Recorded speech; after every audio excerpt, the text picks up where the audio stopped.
मैंने चंद बातें आपसे अर्ज़ करनी हैं। अल्लाह का पाक घर है, इतने सारे आप लोग आए बैठे हैं, रूहानी सा इज्तिमा है, तो बेहतर ये है कि हम अल्लाह रसूल की बात की तरफ तवज्जो करें। इंसान अपनी ज़िंदगी में अमल करने के लिए हमेशा किसी न किसी की पैरवी करता है।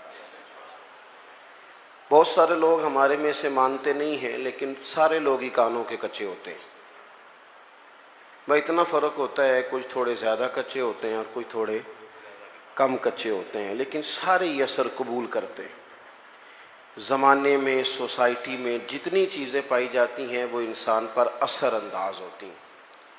इंसान बहरहाल किसी को देखता है, बहरहाल किसी के पीछे चलता है, बहरहाल वो किसी को फॉलो कर रहा होता है। कुछ मान कर फॉलो कर रहे होते हैं, तस्लीम करके, एतराफ़ करके, और कुछ बग़ैर माने किसी के पीछे चल रहे होते हैं। लेकिन हम किसी न किसी को बहरहाल फॉलो करते हैं। दुनिया में जो कुछ भी आया ना, ये भी थोड़े साल हुए हैं मैरिज आल को आम हुए, ज़्यादा नहीं। मैंने खुद देखा, हम छोटे थे तो ख़ानदान में एक शादी थी, दादाजी से कहा गया कि मैरिज आल बुक करा लें, तो दादाजी कहने लगे नहीं पुत्र, तियां घरों टोरी दियां ने। अब ये कि वो बातें ये भी कल की बात है, लंबी नहीं, 15-18 साल पुरानी होगी। फिर हम फॉलो करने लग जाते हैं। फिर लोगों का ख्याल होता है कि शायद मैरिज आल बुक ना कराया तो लोग कहेंगे गरीब आदमी है, लोग कहेंगे शायद इनको जदीद दौर। हम ना फॉलो करते हैं, रस्म व रिवाज को फॉलो करते हैं। मिजाज होता है, जिस डगर पे सारी दुनिया चल रही होती है हम भी उसी पे चलना शुरू कर देते हैं। फिर बहुत सारी चीज़ें जो हमारे असलाफ में, हमारे बुज़ुर्गों में, हमारे बड़ों में पाई जाती थी वो पीछे रह जाती हैं और रस्म व रिवाज आगे चला जाता है। बंदा ना चाहते हुए भी फॉलो करता है चीज़ों को, ना चाहते हुए। हमारी जो पुरानी बूढ़ी ख़वातीन होती थी वो कहती थी मिट्टी की हंडिया में खाना पकाना है, सेहत ठीक रहती है। अब जनाब प्रेशर कुकर में पकता है, बेशक उसका गला घोंट दिया जाए पूरी तरह से, पकेगा उसी में। हम फॉलो करते हैं और मानने को तैयार भी। मेरी बातों की समझ आ रही है आपको? इंसान जितना भी सियाना होना, बहरहाल किसी न किसी के पीछे चलता है, उसको चलना ही पड़ता है। रब ने मसला हल कर दिया, फरमाया तुमने किसी के पीछे चलना जो है तो ऐसे के पीछे चलोगे जिसमें कमियां पाई जाएंगी। मैं तुम्हें एक ज़ात देता हूं मदीने वाले महबूब की। लक़द कान लकुम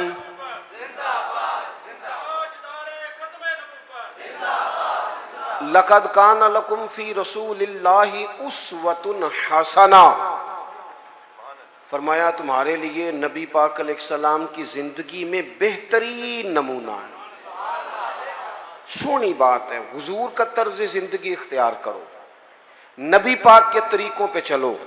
हुजूर सैयद आलम सल्लल्लाहु अलैहि वसल्लम ने जो तुम्हें दिया है वो लो, हुजूर के रस्तों के मुसाफिर बनो।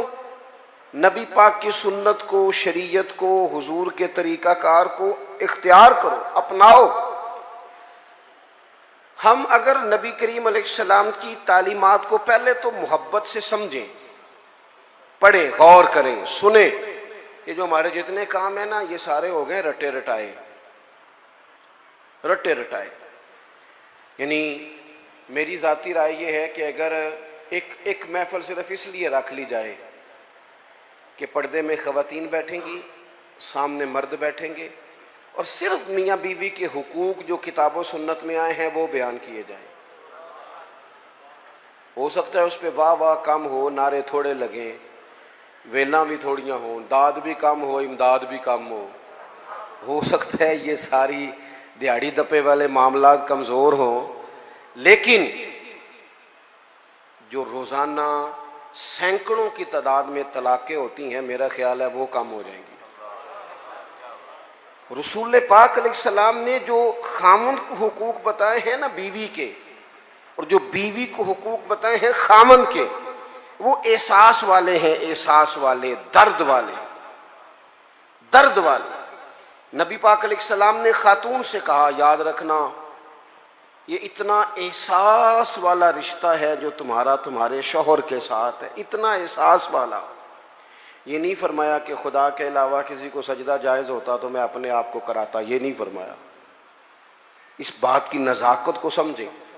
फरमाया रब के अलावा किसी को सजदा जायज़ होता तो मैं बीवी से कहता शौहर को करे। किस हद तक महबूब ने इस नज़ाकत को, और मर्द के लिए भी इसी तरह बयान किया। मर्द के लिए बार बड़े अच्छे, बड़े जनाब बेहतरीन, बड़े चौधरी साहब, बड़े साहब, बड़े अल्लामा, बड़े मुफ्ती, बड़े फलान, और घर में मूड ही नहीं सीधा करते। सुबह से बैठी है बेचारी, उसने कोई बात करनी है तेरे साथ, और ये घर की सारी टेंशनें लेके घर आ गया, कहता मैं एडा थके आया, तू मैनू गल सुना रही है। तू किसको सुनाए, किससे बात करे? नबी करीम का उसवा हसना देखें तो हुजूर एहसास करते साथ वालों का। हमारी जिंदगी हमारी ज़ात से शुरू होती है। मैनू रोटी पूछी जे कि नहीं, मेरे कपड़े इस्त्री होए ने कि नहीं, मैनू प्रोटोकॉल, वो तो किसी और की भी सोचना। तेरे सब खुशियां तेरे साथ ही वाबस्ता हैं। खुदा मुझे ऐसी खुदाई ना दे कि अपने सिवा कुछ दिखाई ना दे। हुजूर का उसवा हसना क्या है? लो हदीस पाक सुनो, आप खुश हो जाएंगे। हुजूर एक दिन घर में बैठे बैठे मुस्कुराए और फरमाया, आयशा जब तुम मुझसे राजी होती हो फिर भी मुझे पता चल जाता है, और जब तुम्हारे दिल में कोई बात होती है मुझे फिर भी पता चल जाता है। हजरत आयशा बड़े तजस्सुस से अर्ज करने लगी, या रसूल अल्लाह सल्लल्लाहु अलैहि वसल्लम, मैं और आपसे नाराज? हुजूर ने फरमाया, बताऊं फिर? या रसूलल्लाह फरमाइए। तो महबूब फरमाने लगे, तुम कभी कभी कसम उठाती हो? हुजूर उठाती हूँ। फरमाया, जब होती हो ना राजी तो कहती हो मुझे मोहम्मद मुस्तफ़ा के रब की कसम, और जब नाराज होती हो ना, दिल में को बात होती है, तो फिर कहती हो मुझे हजरत इब्राहीम खलील के रब की कसम। फिर तुम हजरत इब्राहीम का नाम लेती हो। कुर्बान जाए, क्या अदा है मदीने वाले महबूब, क्या क्या शुगुफ्ता अंदाज है कि जुमलों का एहसास करना के साथ वाला सोचता क्या है, उसकी कैफियत क्या है, वो कहां खड़ा हो गया है, उस बेचारे के जज्बात क्या है। हजरत आयशा सिद्दीका तो रो ही पड़ी, अर्ज करने लगी, कुर्बान जाऊं करीम महबूब, यहां तक ख्याल रखते हो? कोई जरूरी है कि कोई रो के दुखड़ा सुनाए तो सुनना है? उसके लफ्जों से गौर करो, उसके जुमलों पर गौर करो, उसकी बातें देखो, उसकी गुफ्तगू कहां है और वो कहां पहुंच गया है बेचारा, उस दर्द को महसूस करो। हुजूर फरमाने लगे, हाँ मुझे पता चल जाता है। तो सैयदा आयशा अर्ज करने लगी, या रसूलल्लाह फिर कसम है मुझे उस रब की इसने आपको रसूल बनाया है, मैं नाम ही छोड़ती हूं पर मेरे दिल में हमेशा मदीने वाले रसूल मौजूद रहते हैं। थोड़ा सा ना हुजूर का उसवा हसना हमें ज्यादा मुश्किल बार नहीं है, घरों में है, ज्यादा मुश्किल बार नहीं, ज्यादा मुश्किल घर में। आप सुने जी, अल्लाह खुश रखे। हूँ मैं जाना तो मेरा काम जाने, अल्लाह आपको खुश रखे। थोड़ा डाटा हूँ, आप मेरी बात पर तवज्जो करें। अजीज दोस्त, होता ये है, बस सिर्फ इस मामले ही डाटा हूँ, बाकी अल्लाह माफ़ फरमाए, बाकी काम सादा ही है। आप परेशान हो गए, बल्कि ज़्यादा परेशान हो गया पास दोस्त, पता नहीं क्यों डांटे हैं, बड़े सादे हैं जी। अल्लाह ताला हमसे दरगुजर करे, बस कबूल करे। आप गौर करेंगे क्या कह रहा हूँ। देखो हमें ना ज़्यादा मसाइल घर के अंदर हैं, बाहर नहीं। कुछ बंदे ऐसे होते हैं जो ज़्यादा वज़ादार होते हैं, पर्दा रखते हैं, पसंद नहीं करते, वरना घरों के अंदर की परेशानियां बंदे को बाहर भी कमज़ोर कर देती हैं। ये जो बाहर बंदे बड़े तलख होते हैं ना, मोटरसाइकिलों की टक्कर होती है, ये बेचारे घर में परेशान होते हैं। जाने किस उम्र में जाएगी ये आदत मेरी, रूठना उससे तो औरों से उलझते फिरना। कई दफ़ा इंसान अपनी घरेलू मुश्किलात से परेशान होता है। रसूल पाक ने ना हमें जो चीज़ बड़ी कमाल करके अता की है, हुजूर ने हमें घर भी बना के दिखाया है। हुजूर ने एहसास किया, ओ यारो देखो चारों बेटियां मेरे नबी पाक की, ये जी अल्लामा साहब हैं, अच्छा जनाब ये चौधरी साहब हैं, वाह जी वाह, ये जज साहब हैं, ये फलां साहब हैं। इन्होंने कभी बच्चे को हाथ नहीं लगाया। बच्चा किसका है? या भिन्न का बच्चा है तो कोई अर्ज नहीं कंधे पे उठाने पे, कोई मना नहीं। अगर नबी करीम से ज्यादा तो एजाज नहीं ना किसी का। तो आप सही बुखारी पढ़ें, हुजूर की जो सबसे बड़ी नवासी है हजरत ज़ैनब की बेटी जनाब उमामा बिनते ज़ैनब, बड़ी नवासी, बुखारी में मौजूद है। हुजूर नमाज पढ़ने आते थे तो नवासी को साथ उठाया होता था। अच्छा ये भी कभी सीखा करो, मेरे रसूल की 4 बेटियां हैं और ये नबी पाक की नवासी है सबसे बड़ी हजरत उमामा बिनते ज़ैनब। हुजूर मस्जिद में आते तो नवासी को उठाया होता और हुजूर नमाज की नियत बांध रहे हैं और यहां नवासी को उठाया हुआ है। जब रुकू सजदे में जाते हो तो बच्ची को रख लेते।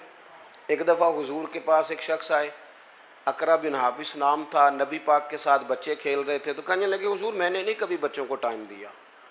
तो अडी नहीं गल करन लगा, वैसे मैं बाज ऐसे लोगों जानना कि वो अपना बाल भी लैके बाहर नहीं आते।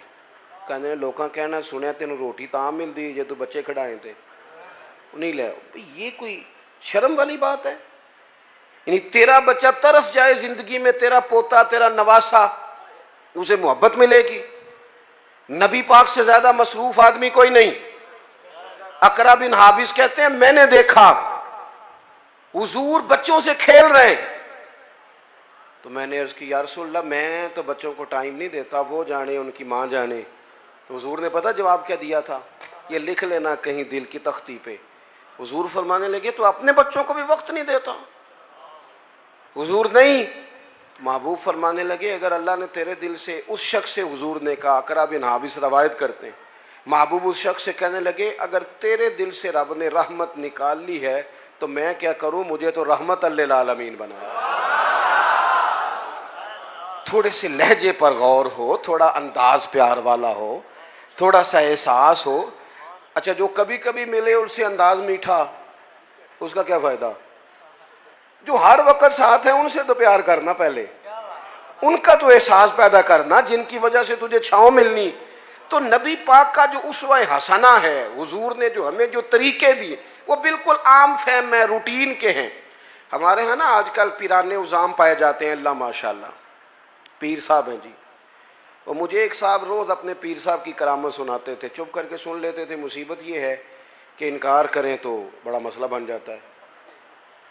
और पीरों की करामत भी हर 1.5 मिनट के बाद जाहिर होती है। वो एक दिन उसके भाई ने को तलाक शलाक दे ली तो मुझे कहने लगे जी तलाक का मसला बताएं। मैं क्या पीरा ने पूछ, कहता वो कहते ने किसी आलिम ने पूछते पे। मैं क्या पीरा ने मदरसे दाखिल कराओ, पीरा ने मदरसे दाखिल कराओ जिन्होंने आंदा जाता कुछ नहीं थे। क्यों कि हजरत सुल्तान बाबू का फतवा है बां जिल्मो जो करे फकीरी यो काफर मरे दीवाना हूं। ये कैसे हो गया? बगैर तालीम के एक आदमी रहनुमा बन के बैठ जाए, मुक्तदा बन, ये कैसे हो गया? अपनी जिंदगी में उसूलों की बुनियाद पर मामला चलते। रसूल पाक ने तालीम दी है, हुजूर का उस्वा हसना है। रसूल करीम अलैहिस्सलाम ने अपनी उम्मत को सिखाया है जीना कैसे है। अगर मैं खुल के बात करूं तो हुजूर ने सिखाया है मरने में मजा कैसे है। नबी करीम से दीन सीखो, हुजूर से उस्वा हसना सीखो और सादा तकल्लुफात से मुबर्रा जिंदगी, रूटीन में जिंदगी। आप यकीन करें इस दौर का सबसे बड़ा मसला प्रोटोकॉल है, सबसे बड़ा मसला। मैं जाता हूं मुल्क में सफ़र करता हूं, दोस्तों से कह देता हूं कि आप घर रहना, हमें एड्रेस दे दो, हमें पहुंचना आता है। 15 मोटरसाइकिल आगे हैं, 20 उसके आगे हैं, 10 उसके आगे। ये क्या हो रहा है? ये वजीर रोड ते चढ़ जाए ता भी नहीं था मिलती, तो ये पीर चढ़ जाए ता भी नहीं था मिलती। भाई फकीरों का इन चीज़ों से क्या ताल्लुक? दरवेशी का कोई ताल्लुक है इस आने जाने से, इस प्रोटोकॉल से, इन चक्करों से? असी किसी दे कुछ भी ना लगते, ना कोई साडा दर्दी। और दरवेश जो होते ना, दरवेश रब के, हजरत बाबा बुल्ले शाह साहब कसूर में इतिकाफ नहीं करते थे। कहते थे बंदे हाथ बड़े चूमते, सबको पता है सैयद गौस पाक की औलाद हूं। दूर निकल जाते थे जहां जानने वाला कोई ना हो, ताकि बंदा तसल्ली से अल्लाह अल्लाह कर ले। और कहते थे उठ बुल्ले आ, उठ बुलिया चल उथे वसीए जिथे वसदे नहीं सारे अन्ने। उठ ना बुलिया चल उथे वसीए जिथे वसदे सारे ही अन्ने। ना को तेरी जात पछाणे ना कोई तेनू मन्ने। अपनी जिंदगी हुजूर ने जो देखे ना, एक सहाबी हजरत अबू शुएब रदी अल्लाह तआला अन्हु, हुजूर का चेहरा देखा तो महसूस हुआ कि महबूब ने कई दिनों से खाना नहीं खाया। मीठा खाना भी सुन्नत है पर फाका करना भी सुन्नत है जी, ये भी सुन्नत है हुजूर की। और नबी पाक फकीरी पर मजबूर नहीं। हुजूर तो कायनात के खजानों के मालिक हैं, लेकिन अल्लाह से मांग के लिया फ़क्र मेरे नबी पाक। कहा है अल्लाह एक वक्त रोटी दे, एक वक्त फाका दे। ये सादगी, ये आजिज़ी, ये हुजूर की पसंद है। अल्लाह करे आपको समझ आए। एक होता है फकीरी में फकीरी करना, वो आसान है। एक होता है बादशाही में फकीरी करना। ये जो मदीने वाले रसूल ने की है, ये बादशाही में फकीरी की है। बादशाही में फकीरी, सादा तर्ज जिंदगी, लोग आपसे मिल सकें, प्यार कर सकें, बात कर सकें, गुफ्तगू हो सके, आप तक रसाई आसान हो, आपका लहजा सादा हो, आप कहीं जाएं तो लोग तकलीफ में ना आ जाएं, आपके 100 किस्म के नाज नखरे ना हो जिंदगी। हुजूर फरमाते हैं मिल्लत के जवानों सुनो, ये शौक छोड़ दो। कई दफ़ा ना ज़्यादा दौड़ लग जाती है तो पैसा मिल जाता है, रिश्ते पीछे रह जाते हैं। इस तरह होता है कि वो हम देख देख के ना लोगों के मालो दौलत को तो अपना इस तरह का मिजाज बना लेते हैं कि वो हर चीज़ दौलत के तराजू में तुलने लगती है। इंसान कमज़ोर पड़ जाता है, मादियत के रिश्ते गालब आते हैं, रूहानियत पीछे रह जाती है। अल्लाह के महबूब अलैहिस्सलाम ने फरमाया कि मेरे पास जिब्रील अमीन हाजिर हुए थे और मुझे इख्तियार दिया गया, मैं चाहूँ तो नबी और बादशाह बन जाऊँ। हज़रत यूसुफ अलैहिस्सलाम नबी भी हैं, बादशाह भी हैं। जनाब सुलेमान अलैहिस्सलाम नबी भी हैं, बादशाह भी हैं। मुझे इख्तियार दिया गया, मैं चाहूँ तो नबी और बादशाह बन जाऊँ और चाहूँ तो अल्लाह का बंदा और नबी बन जाऊँ। हुजूर फरमाते हैं मैंने बादशाही कबूल नहीं की, रब की बंदगी कबूल की है। बंदगी,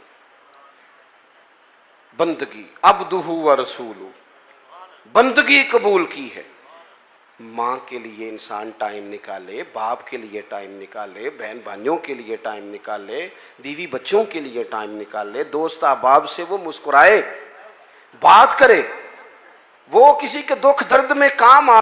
हुजूर तीमारदारी करते थे, किसी के यहाँ चले जाते थे, नबी पाक अलैहिस्सलाम अश्कशोई करते थे, एक प्लेट के अंदर गुलाम के साथ बैठ के खाना खा लेते थे।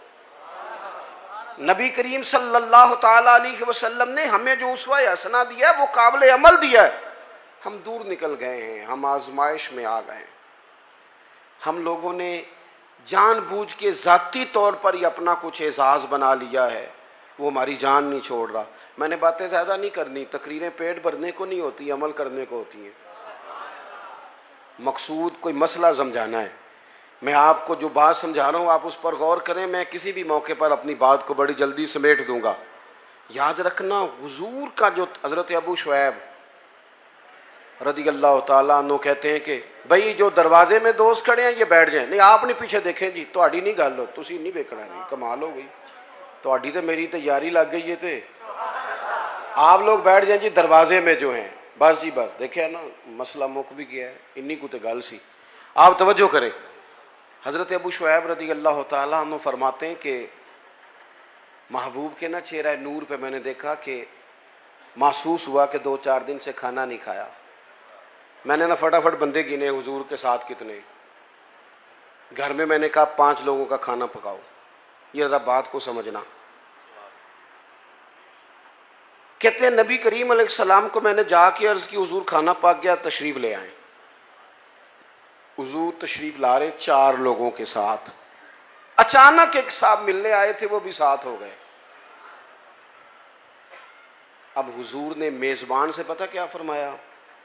फरमाया ये आपने शुमार नहीं किए थे, अगर आप इजाज़त देते हैं तो आ जाते हैं, वरना वापस जाते हैं,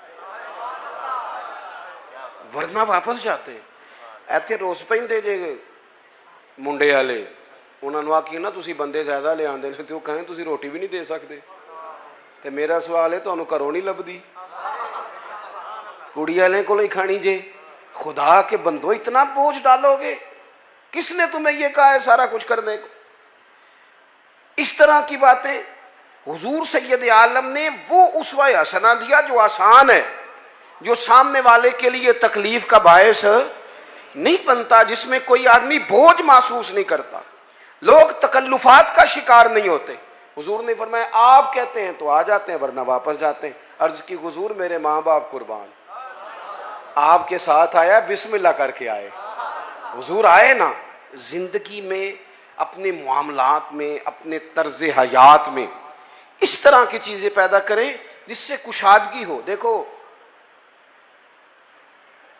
जब तक इंसान अपने दिल में बोझ रखता है ना किसी भी चीज का, वह बेसुकून रहता है। आपके जिस्म पर थोड़े से धब्बे लग जाए ना, कोई मसलन ये मैंने कुर्ता पहना है तो कोई एक बटन टूट जाए ना, तो किसी को टेंशन हो ना हो, मुझे बड़ी होगी कि यार मेरा बटन टूटा है, महफिल में जा रहा हूँ। नफ्सियाती तौर पर इंसान गैर मुतमईन होता है। वज़ादार आदमी, बड़ा घर है, अल्लाह ने गुंजाइश दी है, बड़े सारे लोग आ सकते हैं, पैसे भी हैं, रोटी भी पका सकता है, खिला भी सकता है, सब कुछ ठीक है।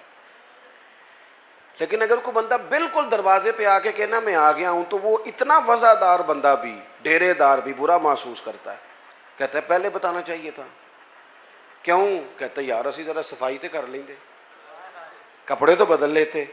क्योंकि इंसान थोड़ा सा ना, जरा सा भी दाग धब्बा घर में कपड़ों पे हो तो बोझ महसूस करता है। ये जो लोग कहते हैं ना ये सारा कुछ है, टेंशन नहीं जाती, मेरा जवाब ये है कि दिल चेक करें, ऊपर कोई धब्बा तो नहीं। अगर हसद का धब्बा हो, इधर देखो, अगर हसद का धब्बा हो, भूख का धब्बा हो, अदावत का धब्बा हो, तकब्बुर का मसला हो कि मैं कोई शह हाँ, फिर बंदा सारा दिन हिसाब लांदा जे कि मैनू फलाने ने सलाम नहीं किया। ये मुफ्त की बेचैनी है जो सुकून लेने नहीं देती।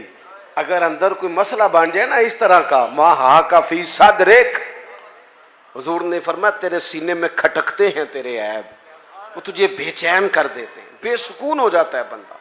अगर जिंदगी हो सादी, जिंदगी हो सादी, ओ काका तू मैनू सलाम नहीं किया, तो मैं क्या कोई अर्ज नहीं, तुसी कर लो। मेरी बात की समझ आ रही है? भाई आप कर ले सलाम, सलाम जो पहले ले उसे सवाब ज्यादा होता है। इस मुश्किल में पड़ने की जरूरत क्या है? मेरे बहुत सारे प्यार करने वाले दोस्त हैं, दूर दराज से आ जाते हैं और बड़ी मोहब्बत करते हैं, लोग प्यार करते हैं। बाद लोगों का ख्याल होता है कि पीर साहब के सिर्फ हाथ चूमने ही अदब का तकाजा है। तो मैं कहता हूँ अदब का ताल्लुक दिल से है, हाथ चूमने से नहीं। और मैं ये कहता हूँ कि अकीदतें चेहरों से नजर आती हैं कि कितनी को हैं, उनको लफ्जों में कैद नहीं करना चाहिए, मोहब्बतों को जुमलों का कैदी नहीं बनाना चाहिए। तकल्लुफात वाली जिंदगी जो होती है वो तकल्लुफात, वो अल्लाह खैर करे। हमारे यहाँ बड़े बड़े ऊंचे ऊंचे लकब, बड़ी बड़ी बातें, नकीबे महफिल कर रहा है, फलां साहब आ गए। ओ भाई तू ठहर जा, सादी बात कर, जिसको सबके दिल कबूल कर ले, थोड़ा मुतमईन हो जाए इंसान। ये जिंदगी मुश्किलात वाली, इससे बंदा बाहर आए, अपने दिल से ये सारी चीजें निकाल दे। आप यकीन करें हुजूर अलैहिस्सलाम ना तरबियत करते थे कि सुबह जब उठो ना तो अपने दिल का जायजा लो कि बिल्कुल साफ है। और यहां तक हुजूर ने फरमाया कि अपनी बीवी से बुग़्ज़ ना रखना। फरमाया अगर उसकी एक बात तुम्हें ना पसंद है तो उस पर गौर कर लो जो तुम्हें पसंद है, लेकिन किसी एक आध बात की वजह से बुग़्ज़ ना पैदा कर लेना, मुकाबले में ना उतर आना। वो साढ़े यहाँ एक फखर और भी है, वो मुंडा कहता है जी मैं कभी सहुरियां दे घर नहीं गया, मैं तो बाहर ही ला के आ जाना। मैं क्या, को कमाल है, किसी की बेटी को बुनियाद बनाकर इज्जत करा लेना, ये तो कोई मुश्किल काम नहीं, कोई बात है करने वाली। अल्लाह के रसूल ने तो फरमाया ससुर तेरा बाप है, उस्ताद तेरा बाप है, तू फखर बता रहा है, फखर वाली बात है। ये तो तुझे थोड़ा सा शर्म करके बात बतानी चाहिए थी। किस तरह की चीजों को हमने अपना एजाज बना लिया, किस चीज को बाइसे फखर, को बाइसे फखर बातें। मेरे दोस्तों, दिलों में किसी के लिए कोई बात ना हो। नबी पाक अलैहिस्सलाम ने फरमाया, ए अंस मेरे बेटे, ये हुजूर अपने गुलाम को बेटा कह रहे हैं, या बुनैया कहते थे जनाब अंस बिन मालिक। ए अंस, ए मेरे बेटे, तुमसे हो सके तो सुबह इस हाल में करना कि तुम्हारे दिल में किसी का बुग़्ज़ ना हो। और अगले लफ्ज़ क्या हैं? हुजूर फरमाने लगे, ये मेरी सुन्नत है, और जिसने मेरी सुन्नत से मोहब्बत की उसी ने मुझसे मोहब्बत की है। निरा मिसवाक लेके दांत साफ करना ही सुन्नत नहीं, दिल साफ करना भी सुन्नत है। दिल साफ करना भी सुन्नत है, ये भी तिरमिज़ी की हदीस में मौजूद है। मैं बस बात ख़त्म करने लगा हूँ, आप गौर करेंगे। हज़रत अब्दुल्ला इब्न उमर कहते हैं, हम नबी पाक की बारगाह में बैठे थे, दो लोग। आप तवज्जो करें जी, मेरी आप एक बात भी समझ गए ना। देखिए आप कितने सारे लोग माशाल्लाह आए हैं और इतनी मोहब्बत से आप आए हैं। अगर एक बात आज अपनी हम तरबियत कर लें, एक ज़्यादा नहीं, एक बात अगर जलसों को कानों की लज्जत समझ के ना लो, खुदा रहा, बड़ी हो गई तकरीरें, बड़ी हो गई बातें, बड़े हो गए नारे, दीन तो अमल के लिए आया है। अब उसकी अमली सूरतों पर भी आए ना। मैं अक्सर दोस्तों से पूछता हूँ, सब ने हदीस सुनी हुई है ना कि एक औरत ने कुत्ते को पानी पिलाया था तो बख्शिश हो गई थी, सुनी है ना। लेकिन यहाँ सड़क पे गाड़ी से टकरा के कुत्ता मर जाए ना, तो उसका गोश्त गाड़ियों के टायरों से लग के सड़क से हटता है, कोई बंदा छड़ी के साथ भी साइड पे नहीं करता। किस लिए सुनते हैं तकरीरें, किस लिए पढ़ते हैं जुमे? क्या समझा हुआ है कि सिर्फ ये बातें बातें करने के लिए? दीन तो अमल के लिए आया है। जो कौम, मुझे अल्लाह ने तौफीक दी, हमने खिदमत की वहाँ, थोड़ी सी बड़ी मुख्तसर सी, सबसे थोड़ी हमारी है। सैलाब ज़दगान के लिए हम गए, 2 दफ़ा मैं खुद भी गया और मेरे संगी तो तसलसल से वहाँ खिदमत में मसरूफ़ रहे। जितनी सियासी जमातें हैं ना आपके मुल्क में, सारी हुकूमत में हैं। किसी की पंजाब में हुकूमत है, किसी की मरकज़ में हुकूमत है, किसी की सिंध में है, किसी की खैबर। कूरन क्यों लग पे हो? मैं गलत गल की थी? बड़ी आपने गौर शुरू कर दी है।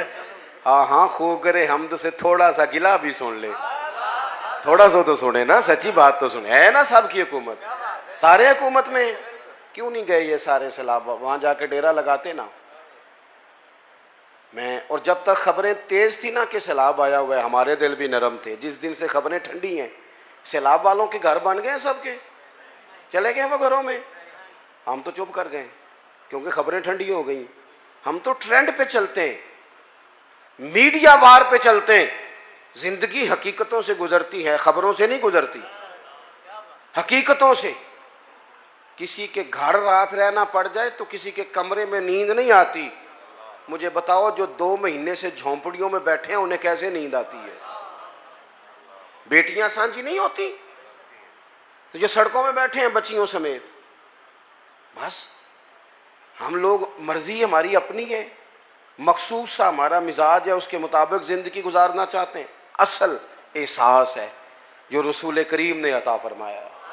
अब तो ऐसी हवा चली है कि हर शख्स सोचता है तमाम शहर जले, बस एक मेरा घर ना जले। ये हमें बना दिया गया है, ये खुद गर्जी सिखा दी गई है, मादा परस्ती। बहरहाल बात ज़्यादा नहीं करनी। हज़रत अब्दुल्ला इब्न उमर कहते हैं, मैं और जनाब अंस बिन मालिक हुजूर की बारगाह में बैठे थे, अचानक दरवाजे पर दस्तक हुई। हुजूर ने फरमाया, दरवाज़ा खोलो, जो बंदा दरवाजे पे आया है वो जन्नती है। ये ज़रा देखो मेरे नबी पाक का इल्म गैब, ये देखो मुस्नद इमाम अहमद बिन हंबल में हदीस मौजूद। और मेरे आला हजरत ने तो बात ही ख़त्म कर दी, कहने लगे, और कोई गैब तुमसे नेहा हो भला जब खुदा ही ना छुपा रहा। तुम पर करोड़ों दुरूद। नबी करीम अलैहिस्सलाम ने फरमाया जो बंदा दरवाजे पे जन्नती है। फरमाते हैं हमने दरवाज़ा खोला तो बंदा बड़ा सादा था, ताज़ा वज़ू किया था तो पानी के कतरे दाढ़ी से गिर रहे थे और जूते उसने लपेट के बगल में रखे हुए थे। वो आया, उसने जूते एक जगह पे रखे, सलाम ली, जो बात करनी थी की और चला गया। कहते हैं बड़ा तजस्सुस हुआ कि यार कमाल हो गई है, जैसे हुजूर जन्नती कह दे। कमाल नहीं हो गई, हुजूर तो मुस्कुरा के देख ले तो करम हो जाता है, और जिसको हुजूर जन्नती कहें। कहते हैं दूसरा दिन था, वही टाइम था, वहीं बैठे थे, फिर दरवाजे पे दस्तक हुई। हुजूर ने फरमाया खोलो दरवाज़ा, जो दरवाजे पे आया है वो जन्नती है। कहते हैं देखो करम अल्लाह का, हमने दरवाज़ा खोला तो बंदा वही था जो कल आया था। बड़े नसीब हैं भाई। कहते हैं उसी तरह आया, वुजू ताज़ा किया हुआ था, कोई बात की और चला गया। अल्लाह की कुदरत को उसने इत्तेफाक, करम बालाए करम, वहीं बैठे थे, तीसरा दिन था, फिर दस्तक हुई, मैं हूं और जनाब अनस बिन मालिक थे, दरवाजे पे आने वाला आया। महबूब ने फरमाया खोलो भाई जन्नती आ गया है। कहते हैं वही बंदा आ गया। मैं बरेली शरीफ में हाजिर था इंडिया में, तो आला हजरत के भाई हैं मौलाना हसन रज़ा, उनके पोते थे शेखुल हदीस मौलाना तहसीन रज़ा रहमतुल्लाह ताला अलैह। उनसे मैंने कहा हजरत अपना कुछ शेर सुनाए। बड़े काबिल आलिम थे, 2008 में उनका विसाल हुआ। उन्हें अपना शेर सुनाया। कहने लगे इल्मे गैबे रसूल के मुनकर इस हकीकत को भूल जाते हैं, गैब माना के राज है लेकिन राज अपनों से कब छुपाते हैं। वअल्लमा का मालम तकुन तालम। नबी करीम अलैहिस्सलाम ने तीसरे दिन भी फरमाया जो दरवाजे पे आया है वो बंदा जन्नती है। फरमाते हैं दरवाजा खोला तो बंदा वही था। हजरत अब्दुल्ला इब्न उमर कहते हैं मैं वो घर गया तो मैं उसके पीछे हो गया। मैंने कहा यार मेहरबानी करो, मुझे कुछ 3 दिन का मेहमान नहीं बना लेते, खुद का खुद। कहते मैं ढूंढना चाहता था कि पता करूं कौन सा ऐसा अमल करता है जिसकी वजह से 3 दफा हुजूर ने जन्नत की बिशारत दी। असी भी पता कराईदा है, पता करो इन्हें पैसे किमें कट्ठे कीते ने, पता करो मशहूर किंज होया है, पता करो शार्ट रास्ता कौन सा है। इससे बंदा कमज़ोर हो जाता है, कमज़ोर। वयरज़ुक़हु मिन हैसु ला यहतसिब। रब फरमाता है जो मुझ पे भरोसा करे ना, मैं वहाँ से रिस्क देता हूँ जहाँ से उसका गुमान भी नहीं होता, सोचा भी नहीं होता, वहाँ से दे देता हूँ। आप फरमाते हैं मैं उनके घर चला गया, 3 रातें और 3 दिन मैं उनके साथ रहा, लेकिन वो इशा पढ़ते जमात से और फजर तक सोए रहते, उठ के फजर पढ़ते, तहज्जुद भी नहीं पढ़ते थे। सदका भी मैं उनसे ज़्यादा देता था, बाकी मामलात में भी मैं समझता था कि मैं तो ज़्यादा जिक्र फिक्र करता हूँ। फरमाते हैं कोई ऐसी चीज़ मिली नहीं कि इतना बड़ा करम 3 दफ़ा हुजूर ने जन्नती का। फरमाते हैं मैं तीसरे दिन आने लगा तो वो मुझसे कहने लगे आप किस लिए आए थे, समझ नहीं आई, क्योंकि घर तो करीब ही है और 3 दिन मेहमान कोई रहे तो बात तो समझने वाली है। फरमाने लगे इसलिए आया था कि तू वो खुशकिस्मत है कि जिसे 3 दफ़ा मेरे नबी ने जन्नत की बिशारत दी। बस मेरी बात मुकम्मल हो गई, आपने गौर करना है मेरी बात पे। और खुदारा अगर आप सिर्फ सोच लेंगे ना थोड़ा सा इसको कि मैं क्या कह रहा हूँ, तो शायद मेरे लिए कुछ ज़ख़ीरा आखिरत बने। थोड़ा सोच लेना थोड़ी देर के लिए, थोड़ा गौर करना क्या कह रहा हूँ।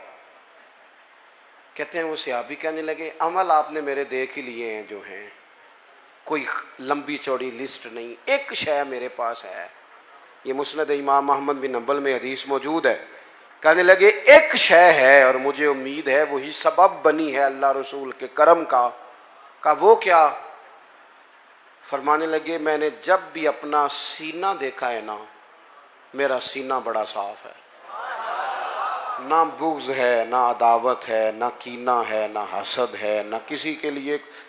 14 तबक दिले दे अंदर ते असां तंबू वांगू ताने, दिल दरिया समुंदरों डूंगे ते कौन दिलां दियां जाने। कहने लगे सीना कुशादा है, सीने में हसद अदावत बुग्ज, जो सीने साफ करे ना उसके लिए बिशारतें होती हैं।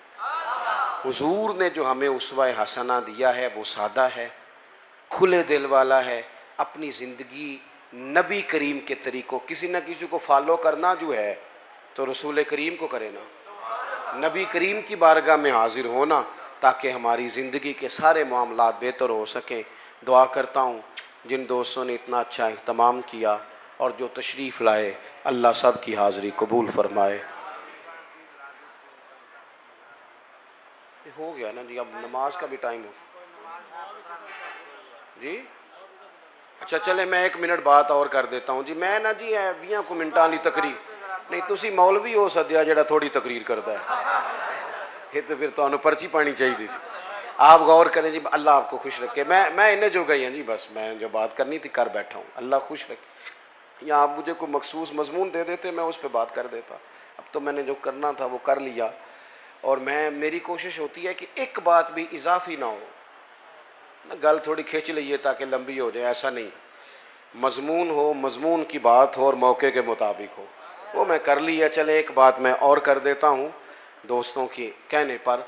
दोस्तों, हुजूर की जो विलादत है ना, जो मिलाद है, वो इनकलाब का नाम है। मिलाद का जो लफ्ज़ है ना, हमारे यहाँ तो कुछ चीज़ें इस तरह बना दी जाती है ना कि कोई इवेंट आया तो मनाया और गुजर गया है। मिलाद वैसे तो ये एक मुस्तकिल उन्वान है कि इस पर गुफ्तगू की जाए। मिलाद एक इनकलाब का नाम है।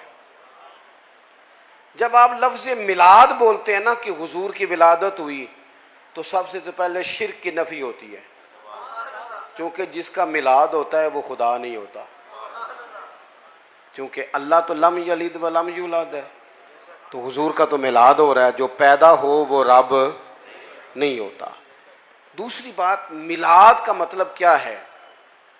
मिलाद अपने मफाहीम के लिहाज से बड़ा वसी है। मिलाद का माना यह है कि हुजूर से पहले बेटियां जिंदा दफन की जाती थी, अब मिलाद हुआ तो इनकलाब आ गया। अब बेटी कानूनी वारिस है बाप की, पक्की, उसे पूरा हिस्सा दिया है शरीयत इस्लामिया ने, पूरे एजाजात दिए, बेटी को पूरा संभाला दिया है। मिलाद का माना यह है कि हुजूर से पहले गुलाम बिकते थे और बाद में हुजूर ने मफहूम ही बदल दिया। अबू दाऊद शरीफ में हदीस है, हुजूर ने फरमाया तुम्हारे गुलाम तुम्हारे भाई हैं, तुम्हारे गुलाम तुम्हारे। औखी गल है, तुसी तां नहीं पे बोल दे, वाह वाह औखी गल, मैंने पता है ना। तुम्हारे गुलाम तुम्हारे मुलाजम तुम्हारे भाई हैं। और इन्नी गल नहीं सिर्फ कि वो तो मेरा वीर है, तो मेरा पुत्र है, ये तो गल मुकाई नहीं। हुजूर ने फरमाया तुम्हारे गुलाम तुम्हारे, जिस तरह का खुद खाना उस तरह का उन्हें भी खिलाना, जिस तरह का खुद पहनना उस तरह का उन्हें भी पहनाना। और तीसरी बात ये इरशाद फरमाई कि उनकी ताकत से ज़्यादा उन पर बोझ नहीं डालना। और चौथी बात ये इरशाद फरमाई कि अगर बोझ डालो ताकत से ज़्यादा तो फिर काम में उनकी मदद भी करना, उनके काम में उनकी। तो मिलादुन नबी का मतलब तो इनकलाब है। मिलाद शरीफ का मतलब तो यह है कि रसूल पाक सल्लल्लाहु ताला अलैहि वसल्लम 12 रबीउल अव्वल को जब तशरीफ लाए तो कायनात के सारे उसूल बदल दिए रसूल पाक ने। इनकलाब का नाम मिलाद है, इनकलाब का। ये जो जुलूस होता है ना मिलाद का, वैसे तो हमारे यहाँ रिवाज है सियासी जलसों में जाने का, और वहाँ लोग जाते हैं बड़ी खुशी से, लीडर को राजी करना होता है ना, फिर ये भी नहीं पूछते कि जाना जायज़ है कि नाजायज़ है, ये भी नहीं पूछते। जेड़ी गड्डी कभी किसी माड़े दी काम नहीं आई वो भी 6 बंदे पाए होंगे, और आज उसके टूटने का भी खतरा नहीं। अगे भी फोटो, पीछे भी फोटो, दाएं भी फोटो। क्या करते हो, किन के पीछे भागते हो? जो पिछले 5 साल किसी और के नारे लगा रहे थे और अगले 5 साल अल्लाह जाने किसके लगाएंगे। ये जो मिलाद का जुलूस होता है ना, मिलाद का जुलूस, ये उम्मत का नबी से रिश्ता बयान करता है। यहां जब नारा लगता है ना तो वो इस बात का तकाजा करता है कि अब गुलामी के बुत टूट गए सारे, इनकलाब आ गया। विलादत मुस्तफ़ा करीम सल्लल्लाहु ताला अलैहि वसल्लम इनकलाबी फ़िक्रों का नाम है, इनकलाबी सोचों का नाम है। हज़रत सैयदा आमिना, हज़रत अब्दुल्ला रदी अल्लाह ताला अन्हु जो हुजूर के वालिदैन हैं, ये वो लोग थे जो उस ज़माने के सबसे ज़्यादा हसीन लोग थे और सबसे ज़्यादा नफीस लोग थे। पाक पुश्तों पाक रहमों से अल्लाह ने मेरे रसूल को पैदा फरमाया। मिलाद शरीफ को भी जब तक हम उसे जज्बात का हिस्सा नहीं ना बनाते, यानी हमारे दिल से ये बात बेदारी के साथ निकले कि मालिक शुक्र है तूने हमें रसूल पाक का गुलाम बनाया, शुक्र है तूने हमें हुजूर की उम्मत में पैदा किया, जब तक ये यानी जज्बात के साथ निकले। जैसे बंदा कभी रो नहीं पड़ता कि आखिर चाह चढ़ गया। चलो तुहानू एक मिसाल देने, फिर तुसीं छेती समझना। कई जगह ते बच्चा मैटर करता है तो कई जगह ते उहदा अब्बा मैटर करता है, क्योंकि वो सारी मेहनत अब्बा जी दी होती है। अब्बा जी बेचारे जोर देते हैं, पीछा करते हैं। देखो कुछ मुंडे नाराज तकते ने मैनू, मैं सही कह रहा हूँ। मेरा दिल करता है कई बार कुछ बच्चे मैटर करते हैं तो उन्होंने अब्बा जी आखा है तुसा कीता है, नहीं तो इन्हें को नहीं सी करना। बाज जगह वालिद ही करता है मैट्रिक और उसे बड़ी खुशी होती है, थोड़ी सी टेंशन भी होती है। जब मैट्रिक किया था तो 31 मार्च को नतीजा आता था, तो जिन्हें जिन्हें पेपर दिते होंगे सन 1 मार्च तो नमाज भी शुरू कर लेंगे सन, उनका वालिद भी शुरू कर लेता था, क्योंकि नतीजा आता था ना 31 मार्च को। वो फिर 31 मार्च को अब्बा जी एडे राजी होंगे सन, एडे राजी होंगे सन, एडे राजी होंगे सन, मुंडा पास हो गया है कि जेडे बंदे ने नहीं भी ना खुश होना उन्होंने भी फोन कर लेंगे सन, कह सन भाई मुबारक होवे तेरा भतीजा पास हो गया। वो भी चलो जिस तरह की भी उस मुबारक दी, जवाब मुबारक, लेकिन वो खुशी ऐसी होती थी जो संभाली नहीं जाती थी। वो मुबारक हो भी बेटा पास हो गया है, जब वो भी कहता था खैर मुबारक, हालांकि रवैया उसका वो नहीं था। आप बात को समझ लें, कुछ खुशियाँ संभाली नहीं जाती, ना समझ आए तो हज़रत अनस बिन मालिक फरमाते हैं वो दिन नहीं भूलता जिस दिन हुजूर हिजरत करके मदीने आए थे। नबी पाक हिजरत करके मदीना आए तो जो सहाबा में जोश खरोश था, जो मोहब्बत थी, जो रंग था, जो अंदाज था, वो इतना अनोखा और निराला था कि फरमाते हैं आंखों के सामने से मंजर जाता। बनु नज्जार तगड़ा कबीला था अरब का, बच्चियां दफ लेके बैठ गई। वो नन्ही बच्चियां जो बैठकर वहां दफ बजाती थी और रसूल पाक की जानिब इशारे करके गाती थी और कहती थी हम हैं बच्चियां नज्जार के आली घराने की, खुशी है आमना के लाल के तशरीफ लाने की। तो वो तसव्वुर पैदा करें, उस तरह का लहजा हो कि खुशी हमसे संभाली नहीं जा रही। अल्लाह ताला मेरी आपकी हाज़री देके हुजूर आखण मंगते दी खैर होवे, देके हुजूर आखण मंगते दी खैर होवे। मंगता कवे सखी दे, मंगता कवे सखी दे, बूहे दी खैर होवे। देके हुजूर आखण मंगते दी खैर होवे, देके हुजूर आखण। और जन्नत बनी जगह लगया जड़ी जगह ते, जन्नत बनी जगह